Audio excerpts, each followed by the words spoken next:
On the tee from the United States of America, the Back Nine Bros. Starting in 3, 2, 1.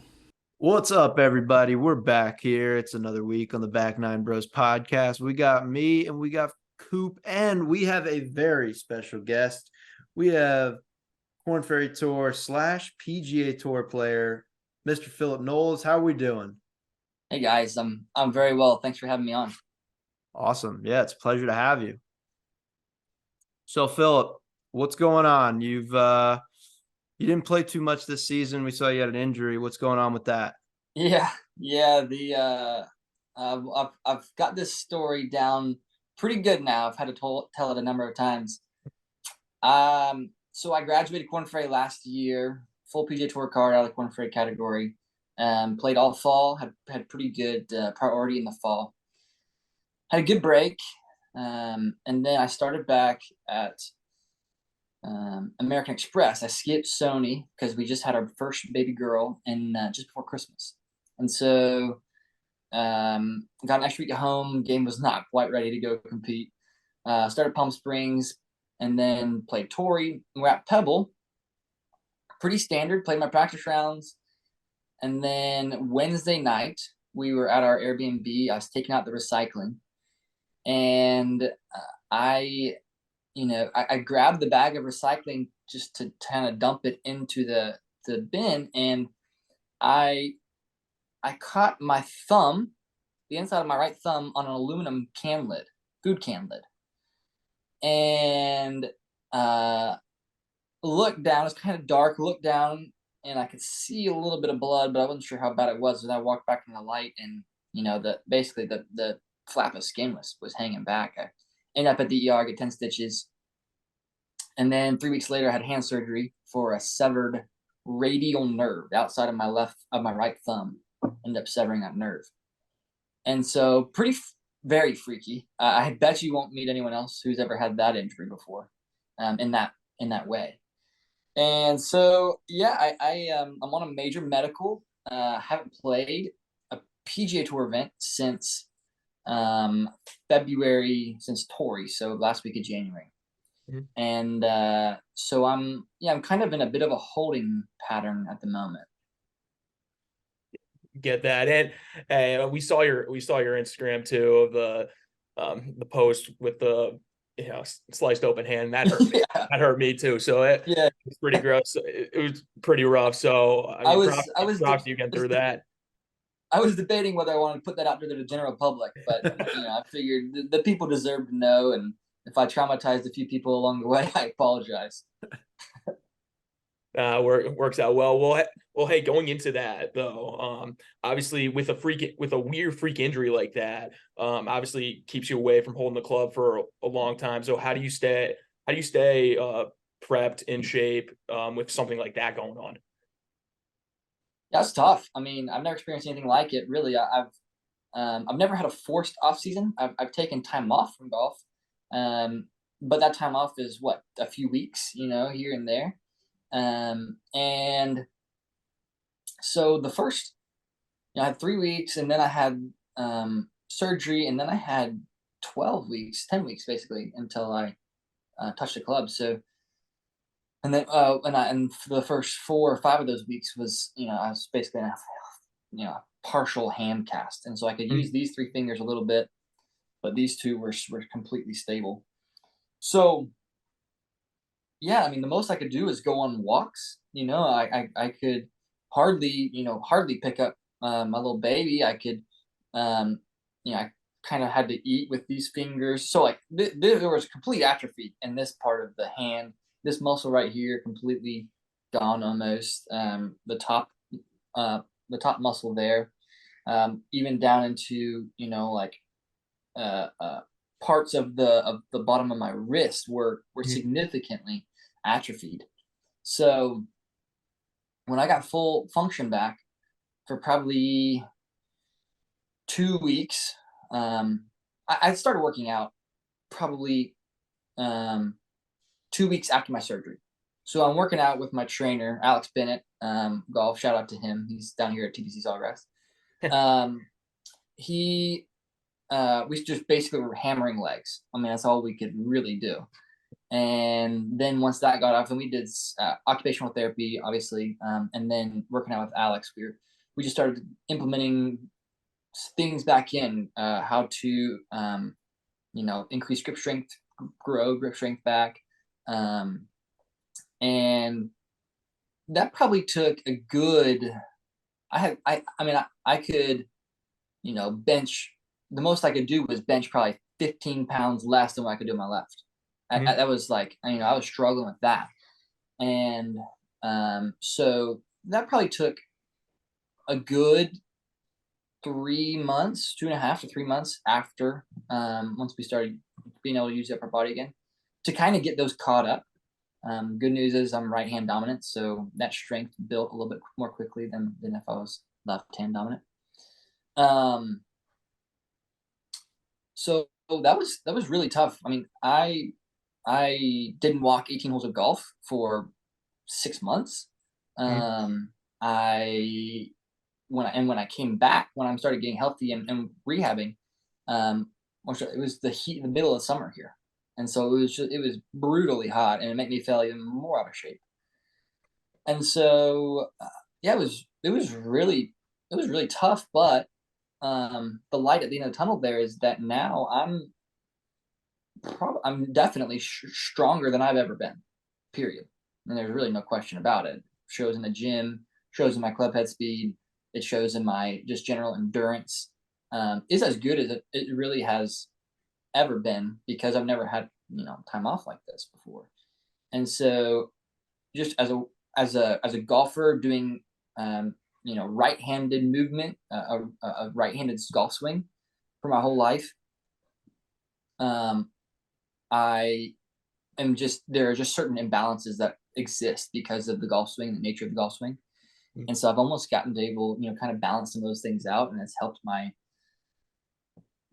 helped everything. It's helped my golf game, my ability to carry my little baby around, the ability to create speed in the golf swing, and so it's in hindsight, it's been really, really, really good for me in general.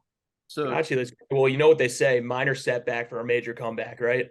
That's right. That's right. And throughout that time, obviously, you're starting to swing the club again. How is the rust factor attributed to that? Is there it's kind of like just riding a bike all over again, or is it was pretty easy to start swinging, like get everything together? sure that first swing had to be a little foreign. Yeah, I've got a video of it. I was on I took a few swings kind of at in town here, probably 2 weeks after I got my cast off, and I was kind of cleared or after 2 weeks probably after occupational therapy, and I got cleared to. And that first swing was so tentative. I was deathly afraid to hit the ground. I mean, I just completely almost topped it, and that was at like 50%. It was like a half swing. It was nothing.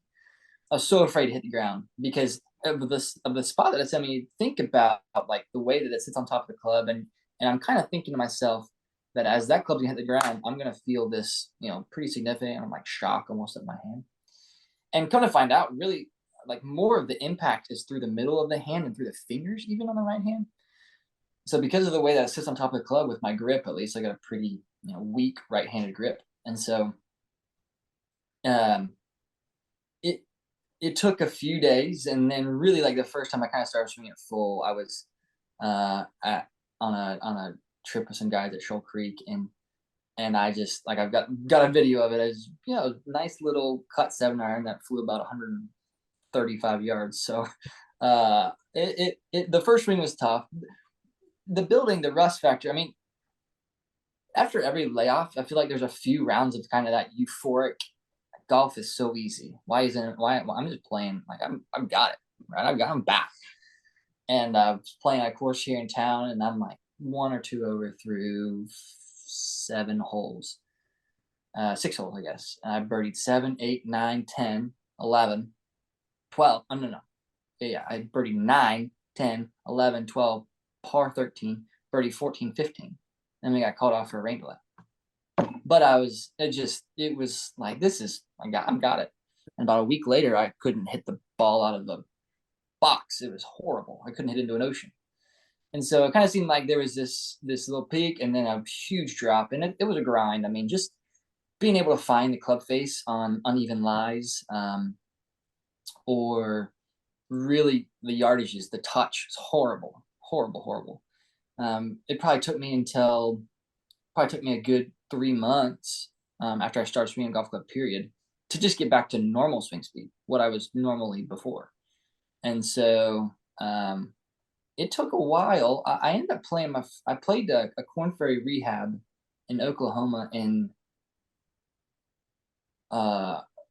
early July, I think, maybe late June.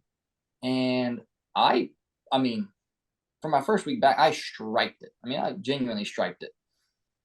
I didn't make a putt to save my life, and I was definitely a little nervous. And there were a couple of things I played, but I hit the ball as well as I could have asked. So it came back. Maybe it came back faster than some people, but it felt like it was a long time to me. You know, I was a lot of long hours on the driving range, trying to just hammer the fundamentals and a lot of just like half shots, kind of delivering the club through impact, and just, hey, can I get the ball in the middle of the face? Like I just want to feel it in the middle of the face. I don't care how short the swing is. And so the I think even in the return to competition, that first week was a little euphoric, and then I played 2 more on Corn Ferry, and it was not quite as pleasant. So yeah, it was a process like you would expect, and it definitely it challenged me mentally and physically and whatnot. But I look back, and it was kind of fun to go through that and to like experience the challenge of getting it back. You know what it was and what it should feel like, but how can I get back there? I guess the good news is it probably would have been a lot harder if it were your left hand, correct? Definitely. Yeah, that is the one thing that cannot be undersold. If it was my left hand, everything would be double probably in terms of time to recover, and probably talking multiple years, just because I've got some significant scar tissue in here, and I don't have all my feeling back on the outside of my thumb. But all that's really okay, because the left side of my thumb doesn't touch the club at all. But if it was my left hand, it would be, I don't know. I mean, it would be bad. It's almost, because that hand is almost controlling the whole club. Yeah, and it takes takes the brunt of the force at the ground, and the right hand on top of that. The right hand is kind of smashing down on that left thumb, and so yeah, it is a good thing it was the right one. So when is going to be your next tour start? That is a very open-ended question. There are about 12 different answers, maybe more than that, definitely more than that. I have every right to go and play this fall if I wanted to. Yep. The way that medical exemptions work on tour, if I go back and play the year I'm injured, and I have to kind of keep playing, because I'm accruing starts. Basically, for every event I miss in the season that I get injured, I'll get back in another season. But say I were to go play at Vegas this week, or to have gone and played at Vegas this week, then I wouldn't accrue a start for Mexico and Bermuda and RSM that are coming up. So I think if there's any chance that I come back and play this year, it'll be at RSM. I live in Jacksonville. That's close to home. That is the last event of the year. So if I go and I don't play well, I don't want to keep playing, it doesn't matter, because there's no more events. I think the more likely scenario is that I'm starting back at Sony in January. And if not Sony, then probably Honda in Florida. Or no longer, it's the Palm Beach Classic, right? Yeah, baby. So that'll all be kind of game time decisions. It'll be, how's my game feel at that time. It honestly, it could be something as small as the weather. Like looking at RSM, The weather can be crappy there. I could go and play my practice rounds on Monday and Tuesday, and if the weather looks horrible, it's not really where I want to start back, is in bad weather. And so, I don't think it'll come down to that, but I kind of have a little bit of flexibility with the tour to pick and choose when I come back and play. That's good. That's good. It seems like it's very player friendly. Which It is great. is. Which is great to hear. Let's get to know you a little bit more though for our listeners. So obviously graduated from Corn Ferry last year, living the absolute dream, playing on the PGA Tour. What is if the injury didn't happen, what was the tournament you were most looking forward to playing, and what you'll probably hop into next year?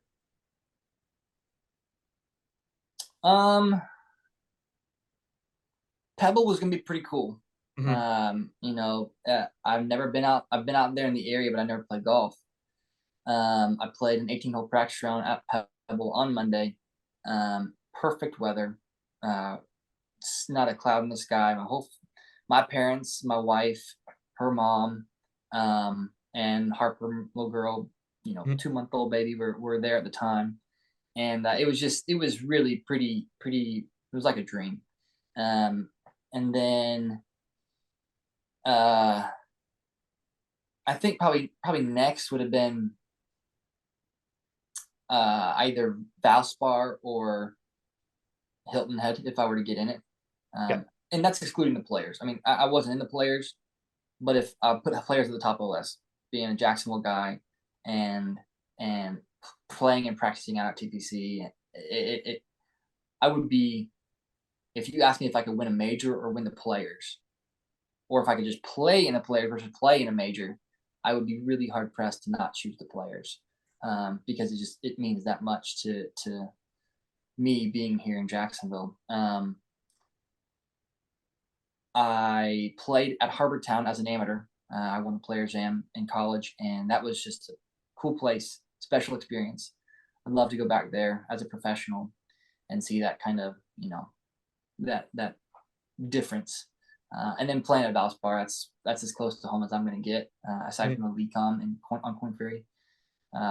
That's an hour up the road from where I grew up, and just to think of the people, the friends, the family that would be able to come and watch would be just so special. So, yeah.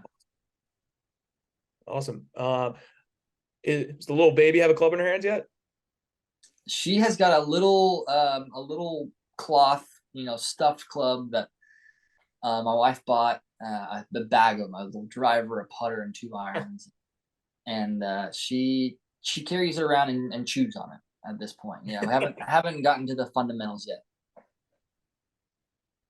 That's good. You got to start them early. Got to. These days, you got to start them early, and you got to get them to just swing fast. So let's take a further step back here. What got you into the game personally? Well, my dad played a year golf at Huntington College. He was a good golfer himself, always, around this guy. I kind of thought he wanted to go and play professionally. And then life had other plans. My grandfather, my mom's father, he was a successful businessman, and they did so much business on the golf course back in the day.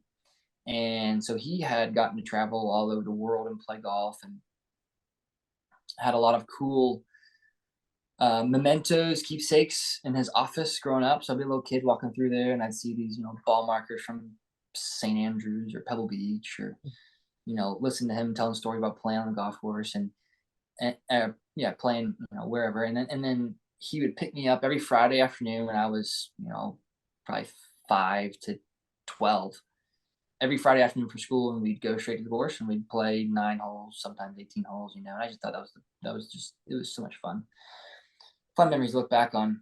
And he was good. He was good. He'd shoot his age often when he was in his 70s and 80s.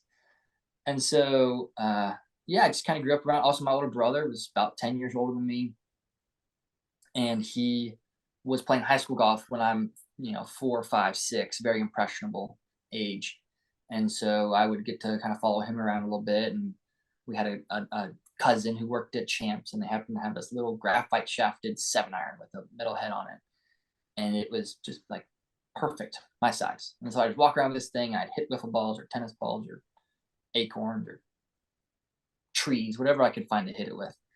And so I grew up with kind of around it, and then I love to play all sports. Anything that I could possibly play, I played.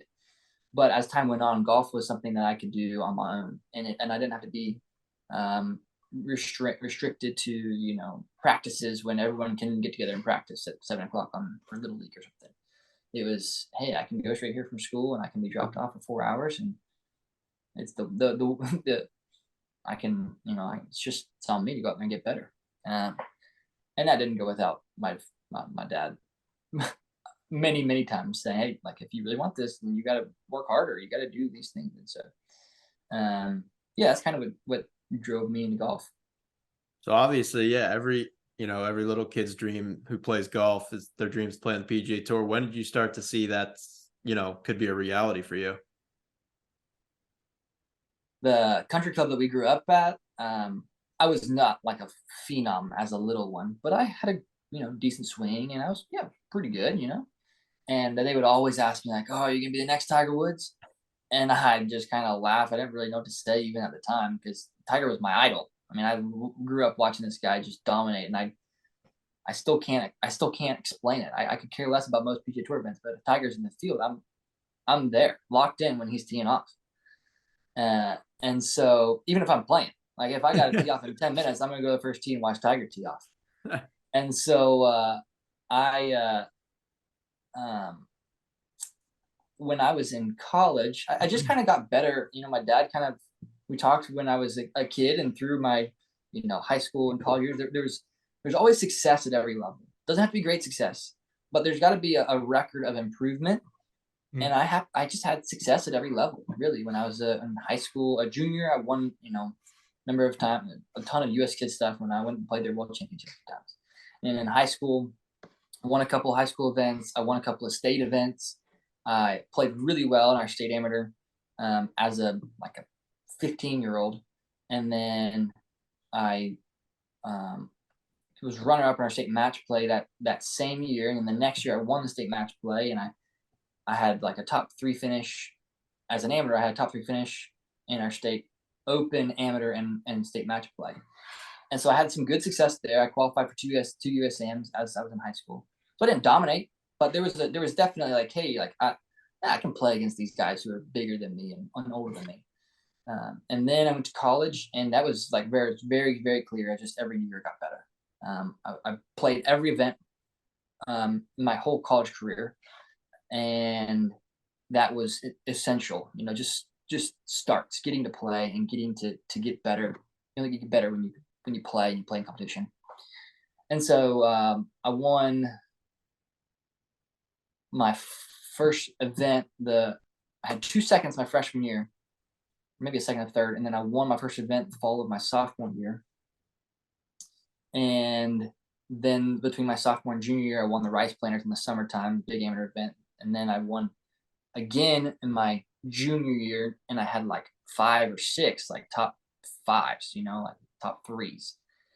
Had a lot of close calls, and then I won the Players Amateur that next summer. That was a big event, probably the most defining moment of my golf life, really, even to this point, because it was top 5 amateur event in the world, and it just proved to me that I can beat basically anyone. And so then my senior year, again, I won, had like 4 seconds. It was so close. Got Canadian Q school while I was in my spring semester, my senior year. And so it was really that junior year when I started looking and saying, hey, when I won the Players game, I was like, hey, this is like, I'm not just some guy. I often think I'm just some guy, but like I can play, and I can play on a big level. And then playing Harbortown as an amateur that year, my junior year, I was, honestly, I was one swing away from making the cut. And not that making the cut is the goal, but that just proved me like, maybe these guys aren't as good as you think they are, or I'm better than I think I am. So yeah, that junior kind of summer junior year, heading to my senior year, I set some goals for my senior year, and I accomplished most of them. And so, yeah, I guess that was it. Long-winded version. I mean, yeah, that's how a lot of times, I mean, like you hear these people who are like just brought up naturally gifted, like from age 6, just like, okay, he's going to make PGA Tour. But to see the progression and just, growth year after year, and now here you are having tour status. I mean, it's pretty cool to see. So, Yeah, appreciate it. but my next question would be, what are your aspirations for the next year or so? I don't know if you set goals going into each season, but what would you say your goals are for next season? Not the world's greatest goal setter, certainly. Um, I have, in fact, actually setting those goals my senior year probably hurt me because I fixated too much on the goal rather than just going and playing golf. Well, the biggest, I mean, I think the biggest, most basic goal is to keep my card. I don't want that to sound like I'm saying the bar low. These guys are really good out here, and I kind of blew through Corn Ferry in some ways. And though I can look back and over the course of my play, I can see that I earned my place. But to go and prove to myself that I'm ready to be in the PGA Tour. You often hear stories of guys who got out there and they just said they weren't ready. And I feel like I'm ready, but I need to go prove that to myself. And so I think, keeping my card is bare minimum, but my vision is certainly the Tour Championship. It is for everyone, right? The Tour Championship is a career defining, it's life changing for a guy like myself. You see what Sahith did last year, making it to the Tour Championship, and that has set him up for multiple years of major play, and obviously the financial comfort, and then the security. Now I guess it's a 2-year exemption on tour now, and so that's the ability to kind of do that and be able to not rest, but be confident that, hey, I've got multiple years locked up here, and so then you can kind of forget about, hey, I got to qualify. It's just, hey, let's go play some really good golf and do what I need to do to play good golf, and that'll more than take care of me, qualifying for the next year, the majors, or whatever it is. And so, yeah, that's the goal. Do I believe I can win? Absolutely. Do I believe I can win multiple times? Totally. Do I believe I can win a major? Yeah, absolutely.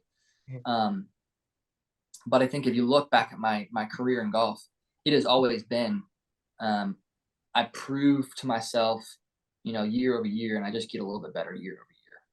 And so that would be, yeah, the Tour Championship is the goal.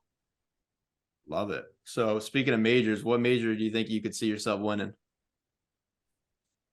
I like a U.S. Open or a British Open. I think Augusta has proven it's hard for guys who don't hit it a long ways to win. You have some. I mean, Zach's a little bit of an anomaly. He's maybe the best wedge, one of the best wedgers the game has ever seen. And the weather was horrible that week, and so par was relative.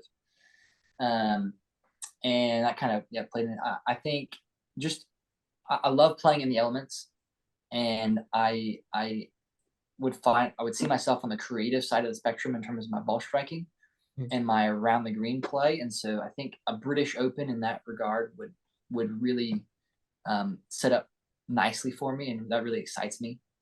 And the U.S. Open it'd have to be a setup like LACC, kind of wider fairways, firm. U.S. Opens are tough if it's just narrow fairway. The wing foots or the pebbles even, those are tough for a guy who doesn't create the swing speed that Bryson does or Rory does, or those other guys do, to be able to play out the rough or hit driver down there and hit it, hit a wedge when I'm hitting an 8-iron. That's really tough for me to compete. And so I think those are probably hell, I can win the PGA too. Why not? And I can win the Masters. It would just the stars would need to align. How's that for an answer? I love it. What do you think, Coop? Absolutely. Honestly, just playing would be a dream come true too. And we obviously hope that for you. Just a couple more quick hitter questions before we get you out of here. How many holes in ones have you had in your life? One. All right. Well, I was 12. It was a 4 hybrid down the hill from 127 yards. 2 hops right in the hole. It was cool. My dad, my brother, my mom, and my grandfather were all there to witness it. So that was pretty fun. Nice. Did you see it go in? Yeah. We're down the hill. I was right at it. I wanted to hit 5-iron. My dad said 4 hybrid.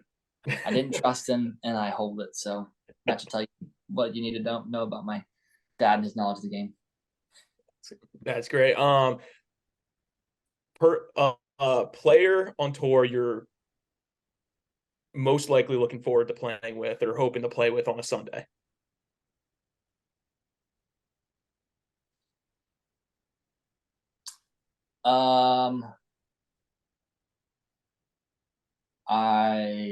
There could go a lot of different ways. I think it's got to be Rory. Not TW. He can play 4 times a year. I don't know how realistic that is. Yeah.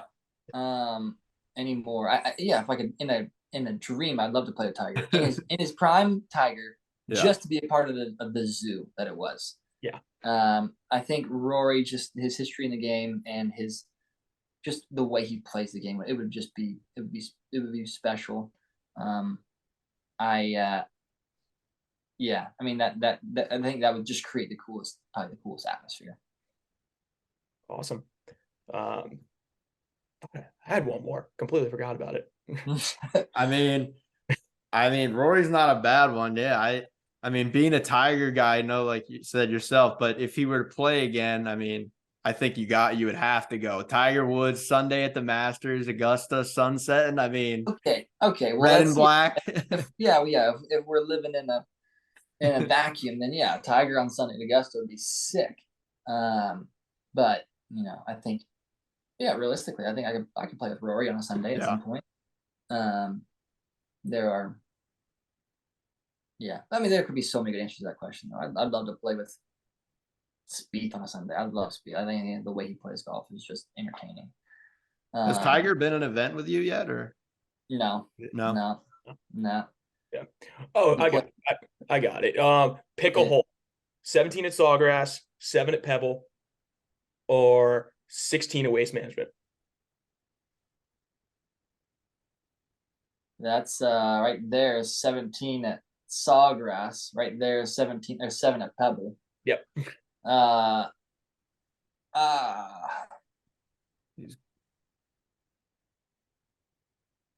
17. Putting you on the spot here. He's got to go his home roots, his home turf. It's funny. We play it, and it's a wet. It's 138 yards. Like back to the tee to the middle of the green, it's 140 yards, and it seems like I miss the green there like 1 in every 45 shots I hit. It seems like, but to hit that shot in front of everyone would be different, and I think that would it would be very cool. I think Waste Management can almost be too much, and Pebble can just not be fun. there's not like a lot of crowd out there, it's kind of a hard place to get. So the atmosphere is not much, but it's the moment, it's the hole that makes it so special and often so difficult. And so I gotta go 17 Sawgrass. Nice. Difficulty wise though, if you put the wind up at Pebble on 7, it could be the toughest of the 3. Yeah. Oh, I would definitely venture to say that 16 at Scottsdale is the easiest. Yeah. Yeah. Like Sawgrass and Pebble, I hit like an 8-iron into Pebble. It was 130 yards. That's crazy. That's It was just blowing straight in. And so I and Sawgrass, the course is built for the northeastern wind to kind of come and blow as the primary wind, the prevailing wind in February and March, and it's blowing off the cold ocean. And so if it's blowing out of the northeast in February, or by the plate in March, it could be 45 degrees. We saw it a couple years ago, right? It could be 45 degrees, and it's 140 yards or 30 yards, and you're like, is this a 7 or a 6? You know, it's like it's like there's no way 8-iron gets there, but 6 might. If you fly it down too much, you could fly the green. So it just asks totally different questions because you got a pretty big target out there, but all of a sudden that becomes more difficult when my dog just walked in the room. It becomes a lot more difficult when if you miss that target, you're headed to the drop zone. Right. Yeah, I mean, all spectacular, but all tricky holes in their own regard. But Totally. I mean, Totally. Philip, this is awesome, man. Thanks so much for coming on, and we'd love to talk again soon. Yeah, very insightful, man, and best of luck whenever you're coming back, and we'll be watching for sure. Yeah, guys, I appreciate it. Thanks for reaching out, and happy to do it again sometime. I love to chat it up. Awesome. Talk soon. Thank you. All right, y'all. See you guys.